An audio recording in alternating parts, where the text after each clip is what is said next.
Estimados, proseguimos con esta serie de vídeos dedicada al liberalismo católico. Vamos a entrar hoy en un punto que es esencial para comprender el alcance del liberalismo católico y todas sus ramificaciones, y es el asunto del conservadurismo. Para nuestra argumentación nos vamos a basar en tres puntales que corresponden a tres autores a los que vamos a citar recurrentemente. Uno será muy conocido por ustedes, es el profesor Julio Alvear Tellez. Concretamente nos vamos a referir a esta obra titulada La libertad moderna de conciencia y de religión, el problema de su fundamento. No trata directamente del conservadurismo, como su título indica, pero sí que su contenido nos refiere a muchos autores que han sido referente para el mundo liberal conservador. Por otro lado, nos referiremos a otro autor que quizá muchos de ustedes también conozcan, que es el profesor David González Cea, también conocido en sus obras como Alonso Gracián, en su firma. Y por último nos referiremos a un autor español que es uno de los referentes del liberalismo conservador, que es Francisco José Contreras, concretamente a su obra titulada Una defensa del liberalismo conservador, de la cual ya hemos realizado algún análisis parcial durante esta serie de vídeos. La cuestión es la siguiente. Vamos a ver, del profesor David González vamos a tomar varios elementos que a mi juicio son muy certeros para determinar cuáles son los atributos centrales del conservadurismo. Nos dice González Cea, el conservadurismo es una autodeterminación moderada. ¿Qué significa una autodeterminación moderada? Pues que el concepto de libertad como autodeterminación, que es el que la modernidad insufla a la civilización moderna, tiene unos límites, es decir, no tiene un alcance ilimitado.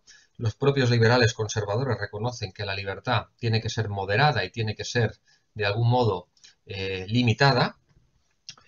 Y, de algún modo, lo que pretenden es que sea la moral, y más concretamente la religión, el elemento moderador de esa libertad, que no deja de ser una libertad moderna, una libertad como autodeterminación, una libertad como ausencia de coacción externa.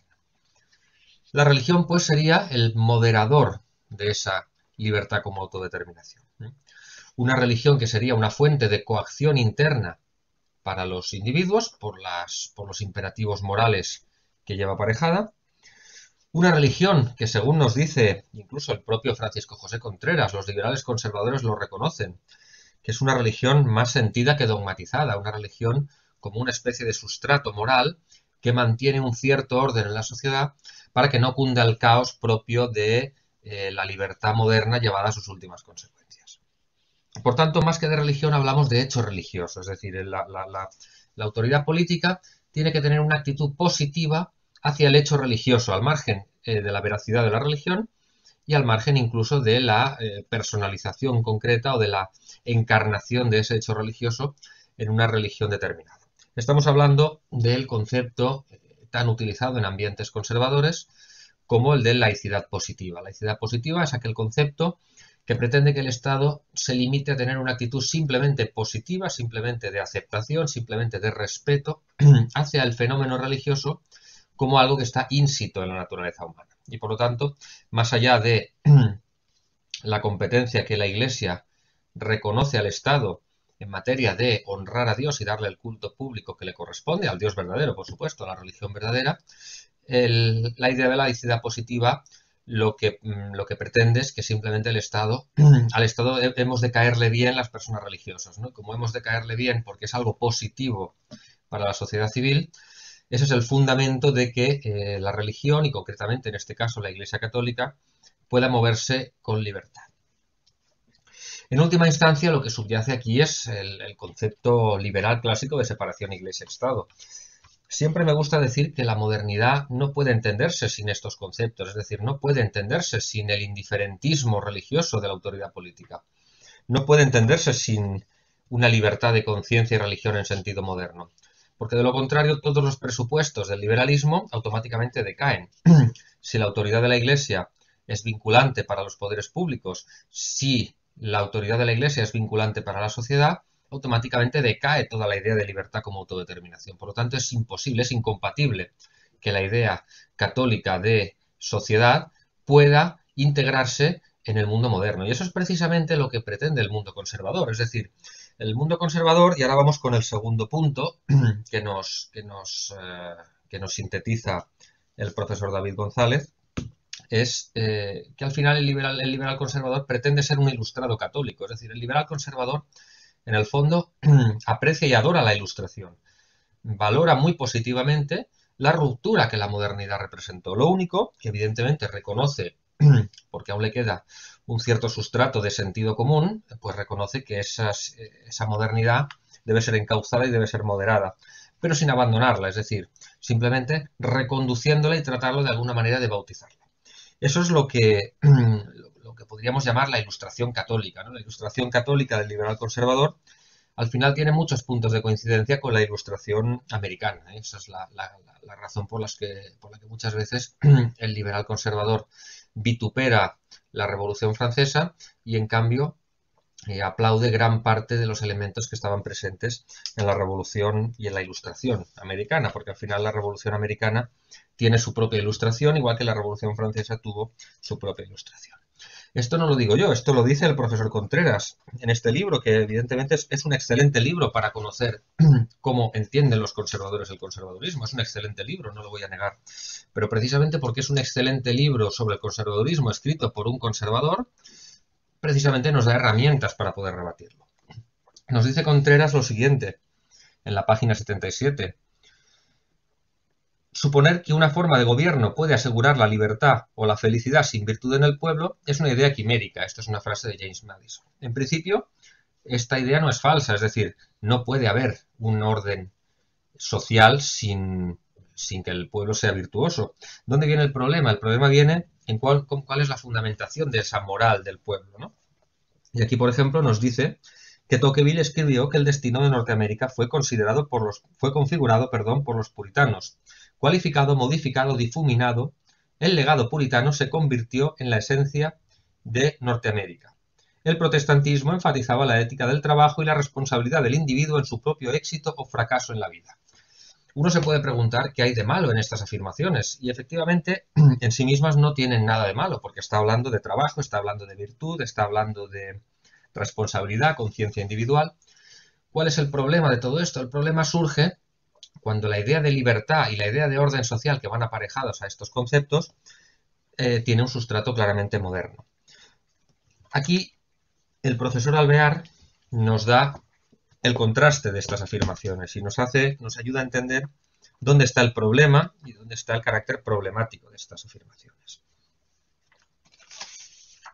En la página 72 de la obra a la que me he referido antes, nos dice lo siguiente, refiriéndose a John Locke, que es precisamente uno de los artífices del pensamiento, del que hoy es el pensamiento liberal conservador. Lo propio del liberalismo lockeano radica en la creación artificiosa de la sociedad a través del contrato social. Por lo tanto, aquí tenemos el primer elemento que supone una ruptura con el pensamiento católico acerca del orden social. Creación artificiosa de la sociedad a través del contrato social. Es decir, ya no hay una tendencia natural del hombre a constituirse en sociedad, sino que hay una creación artificiosa. Previo diseño de un estado de naturaleza asocial inexistente en la realidad. Esto evidentemente es el comentario que hace el autor. Este modelo de estado de naturaleza asocial no existe. Y en la apología de unos derechos y libertades individuales, y lo pone en cursiva precisamente para destacar el carácter individualista de la Ilustración americana, formulados en términos de vida, libertad y posesión, con la property como derecho tipo para cuya realización y goce existe la sociedad. Es decir, como decía antes, el problema no son estos elementos en sí, no es la libertad, no es la propiedad, no es la virtud. El problema de todo esto es cuál es el fundamento último y la finalidad para la que se requieren estas virtudes. Y al final nos damos cuenta de que todas estas virtudes existen para mantener el orden que conviene a la clase burguesa. Y que conste que no quiero aquí utilizar una terminología marxista. La clase burguesa aquí nos estamos refiriendo a toda la clase empresarial que surge con el desarrollo del capitalismo y que de algún modo es el germen de la secularización de la sociedad, por cuanto se acaba transponiendo el fin último de la sociedad, que era la salvación del alma, al enriquecimiento y a los fines puramente naturales. Por lo tanto, aquí Alvear nos da una pista muy clara de por dónde va el liberalismo conservador y el por qué el liberalismo conservador requiere de la religión para ordenar la sociedad, porque de otra manera la revolución seguiría indefectiblemente su curso y se acabarían la libertad individual, la propiedad, la vida, la seguridad, etc. Por lo tanto, hay que mantener esos valores, hay que mantener esos valores que son propios de la burguesía, porque la burguesía evidentemente no está dispuesta a perderlos, y para ello necesitamos un instrumento. Ese instrumento es la religión. Por lo tanto, se hace un uso instrumental de la religión. Por eso en el fondo no interesa una religión verdadera o una religión falsa, interesa simplemente una religión cuya moralidad sirva de freno a las tendencias revolucionarias de la libertad que ellos mismos asumen, con lo cual están cayendo en una contradicción interna tremenda. Vamos al punto 3. El punto 3 que nos ofrece el profesor David González es que conservadurismo y progresismo son síntomas diversos y contradictorios de una misma enfermedad. Es decir, el conservador, una de las virtudes del conservador es su antiprogresismo, pero es que resulta que el progresismo y el conservadurismo nacen del mismo tronco, por lo tanto, al final podemos llegar a la conclusión de que son hermanos peleados, pero que tienen una progenie común. La progenie común es la modernidad, es el liberalismo. ¿Y qué tienen en común concretamente conservadurismo y progresismo para poder justificar la afirmación que acabamos de hacer ahora? Pues tienen un elemento en el que el profesor Alvear nos insiste mucho en su obra, que es la negación o el rechazo de la autoridad de la Iglesia en la comunidad política. Es decir, cuando se rechaza la autoridad de la Iglesia en la comunidad política, y ese es el punto primero y principal de la herejía protestante, es decir, la herejía protestante, aparte de esas herejías que los dogmas pues introduce, nace por una negación de la autoridad eclesiástica. El liberalismo conservador también nace por una negación de la autoridad eclesiástica en la vida social. Asume la autoridad eclesiástica en la vida individual de los individuos con fines instrumentales, pero después la deja de lado en la vida social. Por eso el propio profesor González nos dice que el liberalismo conservador es la autonomía moderada de las realidades temporales. Autodeterminación moderada, autonomía moderada, estamos hablando todo el rato de revolución moderada, pero al tiempo es revolución, no pierde su esencia ni su carácter. Al liberalismo conservador, a diferencia del progresismo, no le molesta la religión, pero sí le molesta la autoridad de la Iglesia, y le molesta que la autoridad de la Iglesia pretenda la veracidad de la religión católica y pretenda que el culto público a Dios y a la verdadera religión sean competencia de la autoridad política. Con lo cual, abrimos claramente la puerta al Estado laico, ese Estado laico que tampoco gusta al liberal conservador, pero que en el fondo es consecuencia de sus propios postulados. Punto número 4, y para ir concluyendo, el conservadurismo coincide con el protestantismo en su defensa a ultranza de la libertad moderna de conciencia y de religión.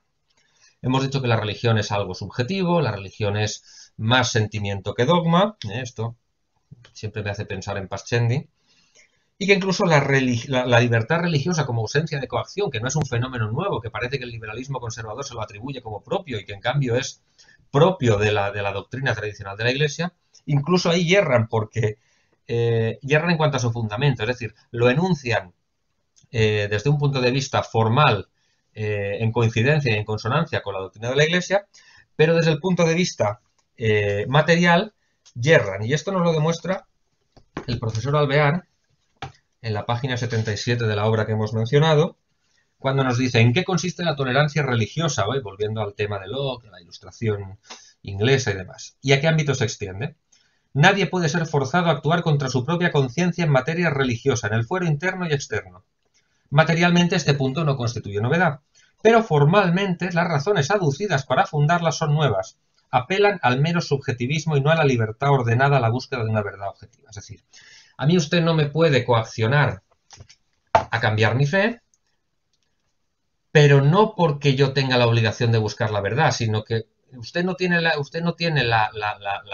está legitimado para coaccionarme porque la religión es algo subjetivo. Es muy diferente defender la libertad religiosa desde un prisma que desde el otro, porque la conclusión es la misma, pero su fundamento es diferente.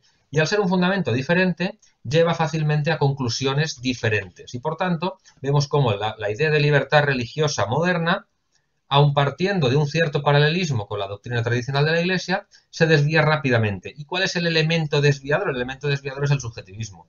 Y ese es el subjetivismo propio de la modernidad. Y ese es el subjetivismo al que el liberalismo conservador no quiere renunciar bajo ninguna premisa, porque considera que la Ilustración católica es el futuro de la catolicidad de la sociedad. Para ir concluyendo, el liberalismo conservador, tal y como lo define Contreras, Contreras es muy claro cuando dice que un liberal conservador actual tendrá que ser liberal en economía y política, pero conservador en familia y bioética. Es decir, esto que parece un tópico que nos hemos inventado los tradicionales, pues resulta que está aquí escrito. También nos dice el propio Francisco José Contreras un detalle muy interesante, para que se vea que no nos lo inventamos nosotros. El liberalismo clásico era liberalismo conservador. Es decir, cuando nosotros titulamos un libro que se llama Una defensa del liberalismo conservador y dedicamos un capítulo titulado El liberalismo clásico era liberalismo conservador, lo que estoy haciendo evidentemente es defender el liberalismo clásico. Me estoy postulando como un liberal clásico y por lo tanto como un moderno. No cabe la menor duda. Por lo tanto, ¿qué pretende el liberal conservador? Volver al germen de la revolución. Negar la autoridad moral de la Iglesia y la libertad de conciencia y religión, que es un aspecto que el propio Contreras nos vuelve a repetir y no tiene ningún inconveniente en repetirlo las veces que haga falta. Por ejemplo, nos relata aquí una frase de Thomas Paine, 1776. Este nuevo mundo, el mundo de Estados Unidos, ha sido un refugio para gente de todas las partes de Europa perseguida por su amor a la libertad civil y religiosa, a la libertad civil y religiosa moderna, evidentemente. Y no tiene ningún inconveniente en recordar una verdad, que es que la primera enmienda de la Constitución de Estados Unidos establece que el Congreso no hará ninguna ley que suponga el establecimiento de una religión ni que prohíba el libre ejercicio de ninguna de ellas.